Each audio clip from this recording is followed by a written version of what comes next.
देखिए बेटा, हमने कल एसी जनरेटर के बारे में डिस्कस किया था कि एसी जनरेटर क्या होता है या एसी जनरेटर के अंदर ईएमएफ किस तरह से यूज होती है, और उसका हमने एक वीडियो भी देखा था। इसके बाद बेटा इसकी कुछ पॉइंट्स हैं आपके बुक के अंदर जो इस टॉपिक के लास्ट में दी गई है। उन पॉइंट्स को डिस्कस करते हैं कि उन पॉइंट्स में क्या कहा हुआ है। देखिए बेटा, ये होता है हमारे पास है,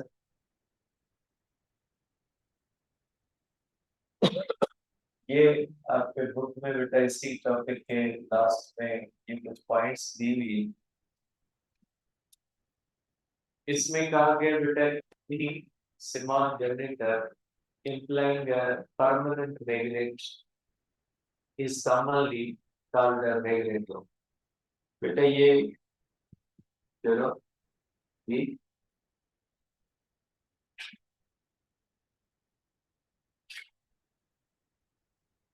में लगा करना पड़ता है।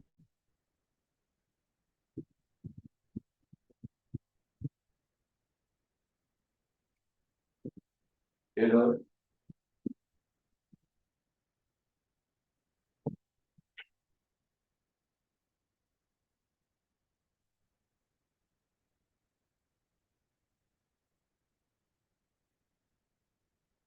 तो बेटा ये एक छोटा सा जनरेटर है जिसमें परमानेंट मैग्नेट इस्तेमाल किया जाता है, और वो इग्निशन सिस्टम के लिए इस्तेमाल होता है। इग्निशन सिस्टम का मकसद है जो पेट्रोल इंजन होते हैं उनके अंदर ये जनरेटर लगा होता है, और जब आप जैसे बाइक होती है उसको किक मारते हैं तो वो मैग्नेट बहुत तेजी से रोटेट करता है। उसके अंदर कॉइल जो होती है वो उसके साइड में लगी होती है, उसमें फ्लक्स चेंज होता है, करंट पैदा होता है। प्लग के अंदर जाता है, प्लग के अंदर स्पार्क पैदा होता है, वहां पे पेट्रोल वहां से आता है टैंकी से, और पेट्रोल को आग लगती है और वो जो इंजन होता है वो स्टार्ट होता है। तो ये जो पेट्रोल इंजन होता है इसके अंदर एक सिस्टम होता है इग्निशन सिस्टम। उस इग्निशन सिस्टम के लिए जब आप इस तरह से बाइक के अंदर किक मारते हो तो एक्चुअली आप मैग्नेट को रोटेट करवाते हो, और मैग्नेट रोटेट करता है, करंट पैदा होता है। ठीक है, किक का मारते हो राइट साइड पे, और वो जो मैग्नेट लगा होता है वो लेफ्ट साइड पे जहाँ गियर लगा होता है ना, उसके बॉक्स जो होता है उसके अंदर लगा होता है, वो इस तरह से रोटेट करता है। तो इसको इग्निशन सिस्टम कहा जाता है। या आपने देखा है कि जनरेटर वगैरह को जब हम स्टार्ट करते हैं तो एक उसमें जो है वो आप कहेंगे रस्सी लगी होती है, उसको इस तरह तेजी से खींचते हैं, और खींचने से उसमें यही प्रोसेस होता है, मैग्नेट रोटेट करता है, स्पार्क पैदा होता है, और वो इंजन जो होता है वो स्टार्ट होता है। डीजल इंजन के अंदर नहीं होता, क्योंकि डीजल इंजन का स्टार्ट का प्रोसेस कंबशन होता है, और वो अलग प्रोसेस होता है। ये सिर्फ पेट्रोल इंजन के अंदर होता है, लेकिन छोटे इंजन के अंदर होता है। जैसे बोट्स हैं, कभी आप किसी बोट में आपने सफर किया है या कहीं पे जो आप पिकनिक वगैरह पे गए हो, वहां पे हमने देखी होंगी छोटी बोट्स होती है, उनमें लगे होते हैं छोटे से इंजन, उनके अंदर ये इस्तेमाल होता है। Any semi generator implying a permanent magnet is commonly called a magneto, and it is used in ignition system of petrol engines, motorbikes, and motor boats etc. The field magnet of large generators are electromagnets, and these generators are called alternators। जरूरी नहीं है कि जो field magnet हो वो permanent magnet हो, ये electromagnet भी हो सकता है। ठीक है, डीसी करंट से। The field magnet of large generators are electromagnets, and these generators are called alternators। The performance of generator is more satisfactory when the armature is stationary। जैसे हमने जो पढ़ा है उसमें हमने क्या किया, आर्मेचर को रोटेट करवाया और मैग्नेट को स्टेशनरी रखा गया। लेकिन प्रैक्टिकल सिचुएशन में क्या किया जाता है कि कॉइल्स को इस तरह से सर्किल में लगाया जाता है, वो स्टेशन के बीच में मैग्नेट को घुमाया जाता है। ठीक है, तो जो कहा गया है कि the performance of AC generator is more satisfactory when the armature is stationary and the field magnets rotate around the armature। जब कॉइल्स रोटेट करेंगे तो वायर्स के डैमेज होने का खतरा है, उसमें वायरिंग होती है, मुख्तलिफ कंपोनेंट्स होते हैं, तो उसमें डैमेज होने का खतरा होता है। इससे बेहतर है कि मैग्नेट को रोटेट करवाएं, क्योंकि मैग्नेट एक सॉलिड चीज होती है, उसको डैमेज नहीं होता। Stationary armature is called stator and rotating magnet is called rotor। इसके अंदर स्टेशनरी आर्मेचर होता है, उसको स्टेटर कहा जाता है, और ये जो रोटेटिंग मैग्नेट होता है इसको रोटर कहा जाता है। और बाइक के अंदर यही होता है, जो आर्मेचर होता है वो स्टेशनरी होता है, जो मैग्नेट होता है वो क्या करता है, रोटेट करता है। इंजन के स्टार्ट होने के बाद इंजन उसको रोटेट करवाता है और उससे बैटरी वगैरह चार्ज होती है बाइक। ठीक है, अब इसके बाद होता है बेटा हमारा जो नेक्स्ट टॉपिक है वो है डीसी जनरेटर बेटा। आज जो हमारा नेक्स्ट टॉपिक है बेटा उसके अंदर हम पढ़ेंगे कि डीसी जनरेटर क्या होता है। देखें, डीसी जनरेटर भी एसी जनरेटर की तरह होता है। Converts converts mechanical energy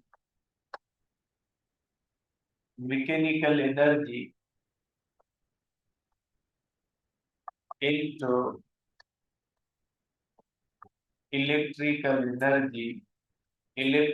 energy in form of DC बेटा। मैकेनिकल एनर्जी को इलेक्ट्रिकल एनर्जी में कन्वर्ट करता है, और किस फॉर्म में करता है, डीसी के फॉर्म में करता है।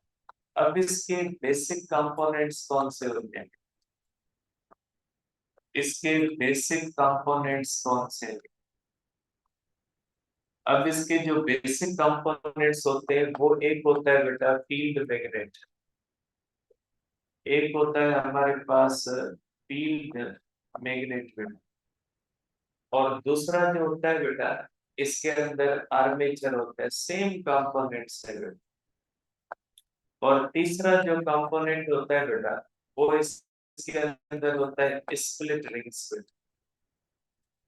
स्प्लिट रिंग्स जिसको कम्यूटेटर कहा जाता है। मेरे ख्याल में ये कम्यूटेटर इंट्रोड्यूस किए थे फेराडे ने, अब मुझे ये सही याद नहीं है, लेकिन इस जनरेटर को डीसी जनरेटर में कन्वर्ट जो करता है वो जनरेटर शायद फेराडे ने इंट्रोड्यूस किया। और चौथा जो कंपोनेंट है बेटा वो कार्बन ब्रशेस। कार्बन ब्रशेस भी होते हैं, ग्रेफाइट ब्रशेस भी होते हैं, मुख्तलिफ मटेरियल से इस्तेमाल हो सकते हैं। अब कल हमने एक वीडियो देखी थी एसी जनरेटर की, आज पहले मैं आपको वीडियो एक दिखाता हूँ डीसी जनरेटर की, उसके बाद जो है वो इसको डिस्कस करते हैं। देखिए बेटा ये हमारे पास इस तरह से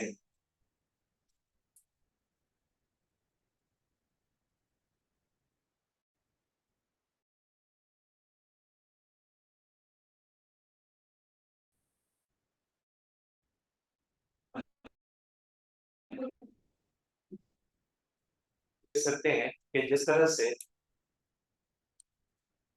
ये आप देख सकते हैं बेटा कि ये वही फील्ड मैग्नेट होता है, ये वही आर्मेचर होता है बेटा। कल हमने देखा था यहाँ पे रिंग्स लगी थी बेटा, और आज देखें एक हाफ हाफ रिंग लगी हुई। एक रिंग के दो हिस्से किए हुए हैं, एक हिस्सा एक साइड के साथ अटैच है और दूसरा हिस्सा दूसरी साइड के साथ अटैच है। ये कार्बन ब्रशेस हैं, और ये जो है वो हमारे पास एक एक्सटर्नल जो है वो आप कह सकते हैं यहाँ पे रेजिस्टर। वैसे ये मोटर का है, वैसे ये मोटर का है, लेकिन ये जो होता है यहाँ पे क्या लगा होता है, एक्सटर्नल रेजिस्टर होता है। ठीक है, जैसे हमने कल देखा था ना एक्सटर्नल रेजिस्टर होता है, तो इस तरह से जो है वो आप देख सकते हैं कि ये जब रोटेट करता है तो ये आप देखें यहाँ पे कम्यूटेटर्स जो होते हैं ये अपना कनेक्शन चेंज कर, ठीक है, यहाँ पे कंटिन्यूअसली कनेक्शन एक के साथ नहीं रहता, कनेक्शन क्या हो रहा है, चेंज हो रहा है। कल कनेक्शन चेंज नहीं हो रहा, ठीक है, कल जो हमने देखा था उसमें ये कनेक्शन चेंज नहीं हो रहा था, आप इसको इस तरह से देखें, ठीक है, आप इसको कल वाले को भी देखें कि कल जो था वो इस तरह से, यहाँ पे देखें कनेक्शन चेंज नहीं हो रहा। आज वाले वीडियो के अंदर आप देखें कि यहाँ पे कनेक्शन चेंज हो रहा है, ठीक है, यहाँ पे आप देख सकते हैं कि यहाँ पे कनेक्शन चेंज हो रहा है, ठीक है, इसको माइंड में रखिएगा। अब इसको डिस्कस करते हैं बेटा कॉइल के फॉर्मेट। अब ये देख ले बेटा आपके पास इस तरह से, सपोज करते हैं बेटा कि ये हमारे पास इस तरह से, अब इसकी सिर्फ मैंने 3 प्रोविजंस दिए बेटा। अब देखिए बेटा इसकी मैग्नेटिक फील्ड का जो डायरेक्शन है ना वो आप इस तरफ समझे, यहाँ पे एरोस उल्टे बने हुए हैं, आप इसको नजरअंदाज कीजिएगा। ये नॉर्थ है और ये कौन सा है, साउथ है। बेसिकली जो फिगर थी उसमें ये नॉर्थ था, ये कौन सा था, साउथ था। मैंने इसको चेंज किया है क्योंकि कल भी हमने यहाँ पे नॉर्थ लिया था और यहाँ पे साउथ लिया था, इसलिए मैंने इसको नॉर्थ कर दिया और इसको क्या कर दिया, साउथ कर दिया, ताकि कल वाले सेम पैटर्न के अंदर हमें समझना थोड़ा आसान हो। अब देखिए बेटा, अब ये आप कह लें कि ये जो मैग्नेटिक फील्ड का डायरेक्शन है बेटा, ये मैग्नेटिक फील्ड का डायरेक्शन है। मैग्नेटिक फील्ड का डायरेक्शन किस तरफ है बेटा, from north to the south. अब ये यहाँ पे जो प्लेन ऑफ द कॉइल है, ये प्लेन ऑफ द कॉइल आप देख लें कि ये प्लेन ऑफ द कॉइल जो होता है वो मैग्नेटिक फील्ड से क्या होता है बेटा, पैरेलल। ये कॉइल है, आर्मेचर है और ये इसका एक्सल है, ठीक है, ये यहाँ पे ये कम्यूटेटर्स हैं और ये कार्बन ब्रशेस हैं, और ये यहाँ पे आप कह लें कि ये एक एक्सटर्नल रेजिस्टर है बेटा। मैं सबके साथ एक एक्सटर्नल रेजिस्टर लगा दूं बेटा, ये आप कह लें कि ये एक्सटर्नल रेजिस्टर है, ये कनेक्टेड है लोड रेजिस्टर के साथ इस तरह से। अब आप देखिए बेटा इस पोजीशन पे एरिया वेक्टर और मैग्नेटिक फील्ड के दरमियान जो एंगल है ये कौन सी है बेटा, एरिया वेक्टर और मैग्नेटिक फील्ड के दरमियान एंगल 90 डिग्री है। तो इस पोजीशन पे इसमें फ्लक्स क्या हो जाएगा बेटा, जीरो। लेकिन ये कंडक्टर क्या कर रहा है बेटा, डाउनवर्ड मूव कर रहा है, ये कंडक्टर किस तरफ मूव कर रहा है बेटा, अपवर्ड। ये इसकी वेलोसिटी का डायरेक्शन है और ये इसकी वेलोसिटी का डायरेक्शन है। ये कंडक्टर जो ए बी है परपेंडिकुलर डाउनवर्ड है, और ये जो डीसी है ये परपेंडिकुलर बेटा अपवर्ड। ये मैग्नेटिक फील्ड इसको नीचे कट करता है, ये ऊपर करता है, तो इसके अंदर जो ईएमएफ इंड्यूस होती है ये किसके बराबर हो जाएगी, N omega A into T. Maximum इसके अंदर बनती है, मैक्सिमम ईएमएफ बनती है। फार्मूला वही लगेगा बेटा कि इसके अंदर भी जो ईएमएफ बनेगी वो डिपेंड करेगी नंबर ऑफ टर्न्स पे, एंगुलर वेलोसिटी पे, एरिया पे, और डिपेंड करेगी strength of the magnetic field. अब आप देखें बेटा इसके अंदर जो इस कंडक्टर में करंट का डायरेक्शन ये होता है, ये करंट यहाँ से फ्लो करता हुआ इस तरफ आएगा। इस कंडक्टर में ईएमएफ का डायरेक्शन क्या होता है बेटा, डाउनवर्ड, क्योंकि हमने किया था ना राइट हैंड रूल्स। अगर ये बाहर की तरफ मूव कर रही है इसमें ईएमएफ अपवर्ड, और ये अंदर की तरफ कर रही है तो इसमें ईएमएफ क्या होती है, इनवर्ड। अब ये यहाँ से होती हुई इस तरह से करंट होता है, इस तरह से फ्लो करता है, यहाँ से होता हुआ ये करंट इस तरह से फ्लो करता है। मीन्स इस रेजिस्टर में करंट का डायरेक्शन किस तरफ है, from right to the left. ये यहाँ पे ये डायरेक्शन होता है। अब देखिए ये कॉइल रोटेट करके, अब कॉइल कहाँ पे आ गई है, परपेंडिकुलर, क्योंकि ये कॉइल क्या कर रही है, इस तरह से ये कॉइल रोटेट कर रही है।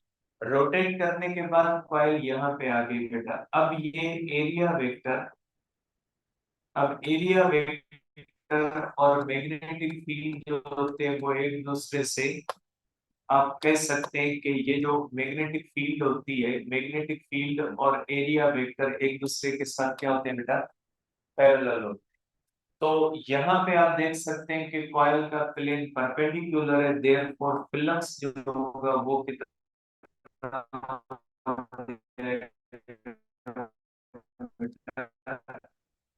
ईएमएफ होगी वो जीरो होगी, क्योंकि ये कंडक्टर एंटी पैरेलल है और ये कंडक्टर मैग्नेटिक फील्ड से क्या मूव कर रहा है बेटा, पैरेलल मूव कर रहा है। देयरफॉर यहाँ पे ईएमएफ जीरो होगी और इसमें करंट क्या हो जाएगा, जीरो। कोई भी करंट इस रेजिस्टर के अंदर नहीं आएगा। उसके बाद कॉइल रोटेट करके इस तरह से आ जाएगी। ठीक है, अब यहाँ पे देखिए, देखें ये जो इस कलर वाला कंडक्टर है बेटा, इस कलर वाले कंडक्टर का जो ताल्लुक है बेटा, वो किस रिंग के साथ है, इस कलर वाले रिंग के साथ। ठीक है, अब ये जब कॉइल रोटेट करेगी, तो जब ये कंडक्टर बेटा यहाँ पे इस तरह से आ गया, तो बेटा ये जो होता है इसका कम्यूटेटर का कनेक्शन तब्दील हो। आप देख सकते हैं बेटा इस जगह पे इस कलर की जो कम्यूटेटर है उसका कनेक्शन जो है, उसका कनेक्शन है फर्स्ट कार्बन के साथ, कनेक्शन है सेकंड के साथ। यहाँ पे देख लें कार्बन ब्रश 1 के साथ और यहाँ पे कार्बन ब्रश 2 के साथ। देखें इस कलर का कम्यूटेटर फर्स्ट पोजीशन पे कार्बन ब्रश 1 को टच कर रहा है और थर्ड पोजीशन पे किसको टच कर रहा है, थर्ड पोजीशन पे वो कार्बन ब्रश 2 को टच कर रहा है। तो इसका मतलब है कि ये कम्यूटेटर्स जो है वो अपना कांटेक्ट तब्दील करते हैं। फर्स्ट पोजीशन पे जो ये कलर वाला कम्यूटेटर है, ये कार्बन ब्रश 1 को टच कर रहा है और थर्ड पोजीशन पे ये जो कलर वाला कम्यूटेटर है ये किसको टच कर रहा है, कार्बन ब्रश सेकंड को टच कर रहा है। मींस कनेक्शन जो होता है वो इंटरचेंज हो गया। जो कम्यूटेटर फर्स्ट पोजीशन पे फर्स्ट कार्बन ब्रश को टच कर रहा था, वो कम्यूटेटर थर्ड पोजीशन पे जो है वो कार्बन ब्रश 2 को टच कर रहा है। नतीजा क्या निकलता है कि अब आप देखें बेटा, इसकी ये बन गई हमारे पास बेटा मैग्नेटिक फील्ड का डायरेक्शन, ये हुआ बेटा मैग्नेटिक फील्ड का। अब आप देखें बेटा ये बन गया बेटा एरिया वेक्टर। ठीक है बेटा, ये एरिया वेक्टर बन गया। एरिया वेक्टर और इसके दरमियान मैग्नेटिक फील्ड के दरमियान एंगल जो है ये कौन सी है बेटा, जीरो। ठीक है, और ये कंडक्टर बेटा डाउनवर्ड मूव कर रहा है, ये कंडक्टर अपवर्ड मूव कर रहा है, तो इसके अंदर जो ईएमएफ बनती है बेटा, ये ईएमएफ बन जाती है N omega A into B. और साइन थीटा कब लगती है, वो पोजीशन मैंने यहाँ पे नहीं ली है, यहाँ पे मैंने जस्ट मेन पोजीशंस लिए जब ये पैरेलल होता है और ये परपेंडिकुलर। बीच वाली पोजीशन मैंने नहीं ली, कल हमने जो ली थी वो इनके दरमियान वाली पोजीशन ली थी, और जब दरमियान में कॉइल होती है ना, तो यहाँ पे कौन सा लगता है, साइन लगता है। ठीक है, अब यहाँ पे करंट का डायरेक्शन देखिए, यहाँ पे करंट का डायरेक्शन इस तरह होगा, यहाँ पे करंट का डायरेक्शन इस तरह से।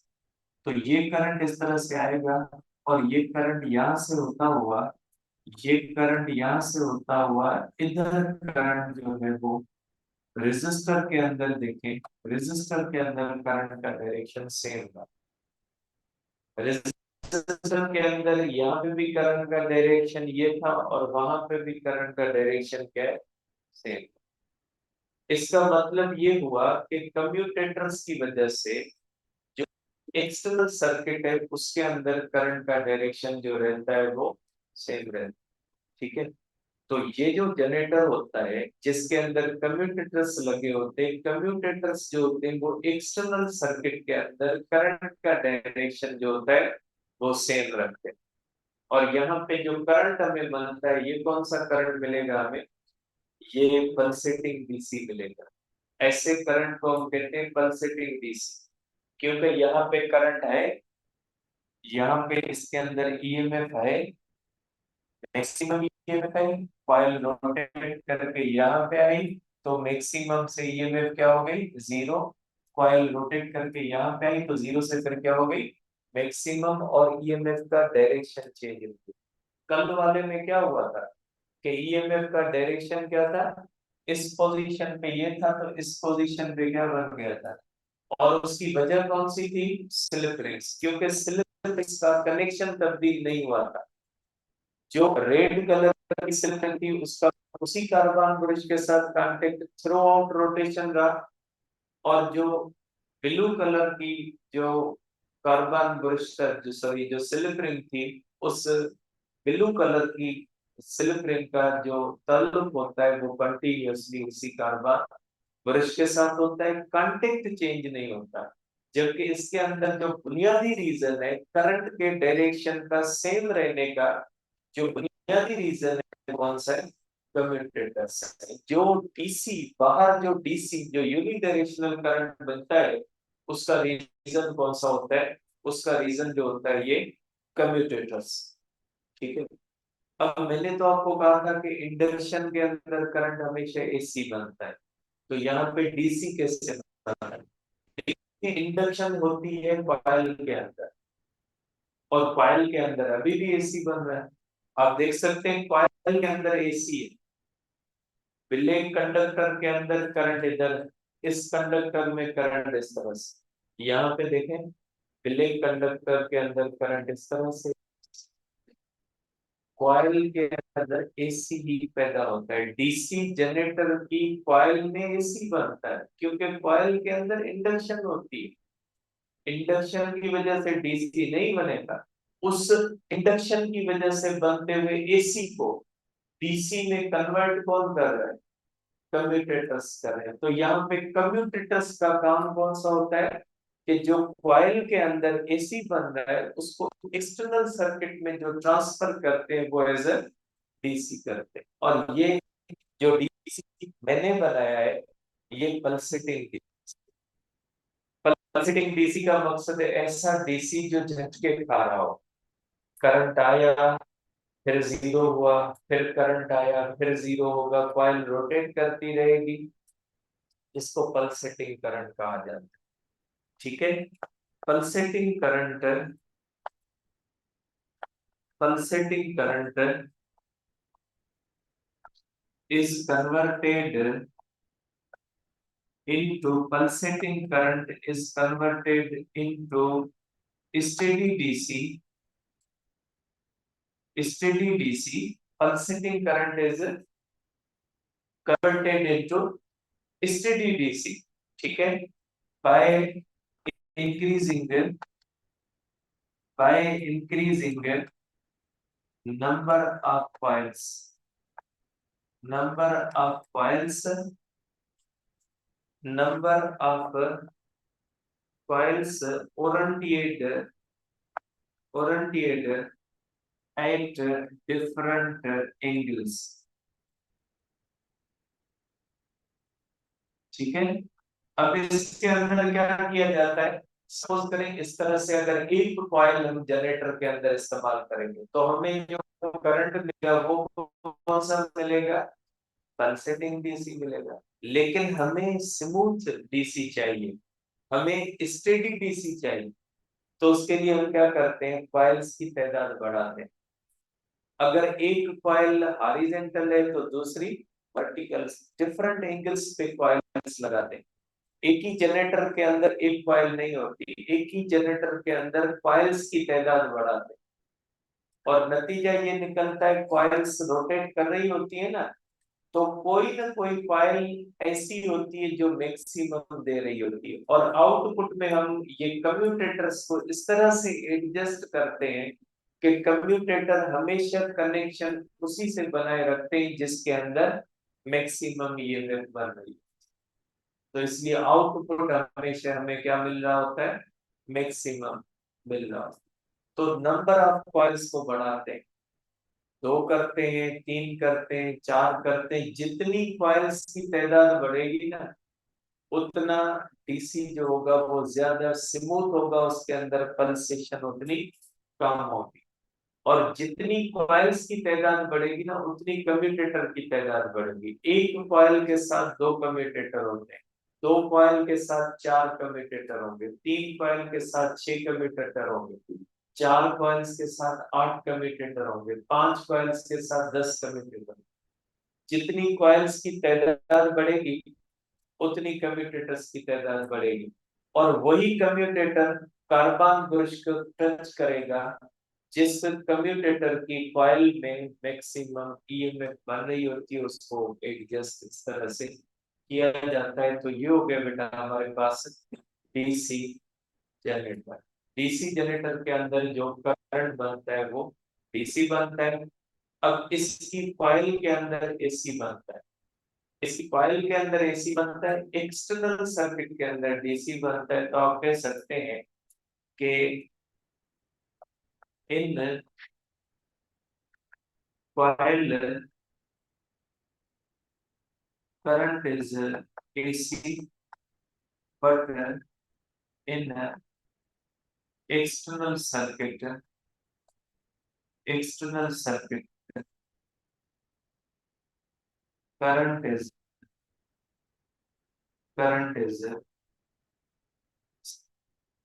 due to commuters. आप लिख ले भले इसको due to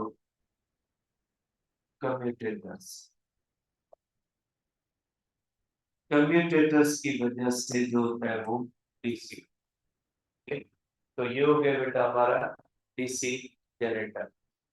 ठीक है, अब जो बाकी है इंशाल्लाह कल डिस्कस करेंगे। डीसी मोटर में एसी मोटर, कौन सा डीसी मोटर, डीसी मोटर है उसके साथ ट्रांसफार्मर इंशाल्लाह कल